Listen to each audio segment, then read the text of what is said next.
ఓం శ్రీమాత్రే నమః. మధ్యప్రదేశ్ చిత్రకూటలోని మందాకిని నదీ తీరంలో ఉన్నటువంటి జానకి కుండ్ వివరాలను గురించి ఈరోజు మనం వీడియోలో తెలుసుకుందామండి.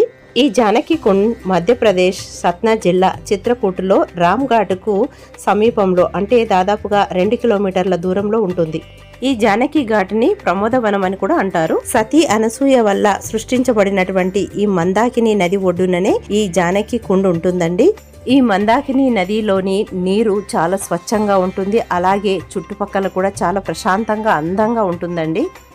సీతారాముల వనవాస కాలంలో దాదాపు 11.5 సంవత్సరాల పాటు ఈ కొలను వద్దనే స్నానం చేసిందనేసి సీత అమ్మవారు అలాగే అలంకరించుకునేదనేసి పురాణాలు తెలియజేస్తున్నాయి. అంతేకాకుండా ఆమె పాదముద్రలు ఇప్పటికీ కూడా ఉన్నాయి. అవి మీకు వీడియోలో చూపిస్తానండి. అలాగే సీతాదేవి తవ్వించినటువంటి చిన్న కుండు ఉందండి, అది కూడా చూపిస్తాను. భక్తులు ఈ సీతా కుండులో స్నానాలు ఆచరించినట్లయితే అనంతమైనటువంటి పుణ్యం ప్రాప్తిస్తుందని, అంతేకాకుండా ఇక్కడ ఈ గుడి కనిపిస్తుంది కదండి, ఈ గుడి ఇంతకుముందు ఉండేది కాదు, ఈ ఇటీవల కాలంలో నిర్మించినటువంటిది. ఇక్కడ అమ్మవారి పాదుకలు కూడా ఉన్నాయండి. ఇక్కడ అమ్మవారికి కుంకుమ పూజ చేయించుకుంటారు.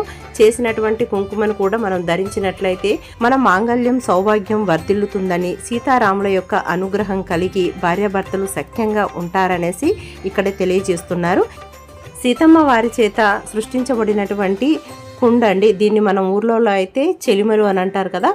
సీతమ్మ వారు ఈ గుండంలో నుంచే నీళ్లను వాడుకునేదనేసి తెలియజేస్తున్నారు. అందుకనే ఇక్కడ చిన్న రాతిపైనే ఉంటుందండి. నీళ్లు ఊటలాగా వస్తాయో మరి నీళ్లు పోసినాయో మాకైతే తెలియదు, కానీ ఇలా కట్టేశారు. ఇక్కడైతే చిల్లర డబ్బులు వేస్తూ ఆ నీళ్లను తల మీద చల్లుకుంటూ ఉంటారు.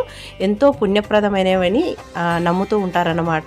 ప్రతి ఒక్కళ్ళు అయితే దీన్ని ప్రత్యేకంగా పూజిస్తూ ఉంటారు. ఇందులో పసుపు కుంకుమలు పువ్వులు అలాంటివి ఏమి వేయరండి. మన తెలుగు రాష్ట్రాలలో లాగా డబ్బులు మాత్రం వేస్తారు. ఈ ప్లేస్లో ఇది ప్రత్యేకమైన కుండ అండి. ఇక మరొక ముఖ్యమైనది ఏంటంటే ఇదిగోండి, ఈ రాతి పైన ఉన్నటువంటి ముద్రలు సీతమ్మ వారి పాదముద్రలు. దర్శించుకోండి, ఇప్పటికీ మనకు దర్శనమిస్తూనే ఉంటాయి ఇక్కడ. అందుకోసమనే భక్తులు ఇక్కడ దీపారాధన చేస్తూ ఉంటారు, సింధూరాన్ని అద్దుతూ ఉంటారు. అలాగే ఈ గుడికి ఎదురుగానే మనకు ఇక్కడ శివాలయం ఉంటుందండి. అందులో శివలింగం ఉంటుంది. ఇక్కడికి వచ్చినటువంటి భక్తులు పారుతున్నటువంటి మందాకిని నదిని ఫ్రెష్గా తీసుకొచ్చేసి శివలింగానికి జలాభిషేకం చేస్తుంటే మనసు ఎంత పులకరించిపోతుందోనండి. అందులోకి మేము పొద్దున్నే వచ్చాం కాబట్టి చాలా ప్రశాంతంగా ఉంది. ఈ ప్లేస్ కూడా చాలా చాలా చాలా బాగుంటుందండి. వచ్చినప్పుడు మాత్రం ఖచ్చితంగా మిస్ చేసుకోకండి, దర్శనం చేసుకోండి. అలాగే ఇక్కడ పూజా సామాగ్రి కూడా మనకు దొరుకుతుంది. ప్రత్యేకంగా బొట్టు బిళ్ళలు, సింధూరము, దువ్వెన, గాజులతో ఒక సెట్ ఉంటుంది. అది అమ్మవారికి సమర్పిస్తుంటారు.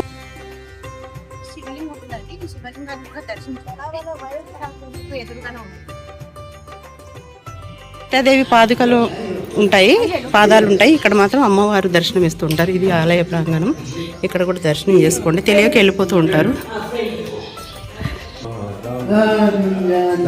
జానకి మాత ఇక్కడ మనకి ఇందాక పాదముద్రలు చూసాం కదా, ఇక్కడ మనకు విగ్రహ రూపంలో అమ్మవారు దర్శనమిస్తారు. అది కూడా సీతారామ లక్ష్మణ సహితంగా ఉంటారు. లడ్డు కృష్ణుడు కూడా ఉన్నాడు ఇక్కడ. చూడండి, కృష్ణుల అవతారం కూడా మనకు చూడవచ్చు. ఇది ఆలయ ప్రాంగణం.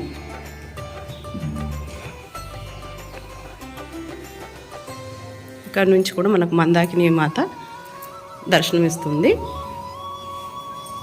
ఇక్కడ హనుమాన్ల వారు ఉన్నారు. మనకు అక్కడ దూరంగా చూస్తున్నాం కదా, అది సీతాచరణాలు. ఇటు నుంచి కూడా రావచ్చు. ఇందాక సంకట మోచన హనుమాన్లను కూడా చూసాం కదండి సీతారాముల వారితో పాటుగా. ఇదిగోండి, ఇప్పుడు ఇది శ్రీ రఘునాథ ఆలయం అండి. చూసారు కదండి, మధ్యప్రదేశ్ చిత్రకూట్లో ఉన్నటువంటి సీతాకుండు, అలాగే మందాకిని నదిని, సీతారామచంద్రుల టెంపుల్ని. ఇక ఈ వీడియో కనుక మీకు నచ్చినట్లయితే జై శ్రీరామ్ అనేసి కమెంట్ సెక్షన్లో కమెంట్ చేయండి. మరో మంచి వీడియోతో మళ్ళీ కలుద్దాం. అంతవరకు అందరూ బాగుండాలి, అందరూ మనం ఉండాలి. సర్వేజన సుఖినో భవంతు. జై సీతారాం. స్వస్తి.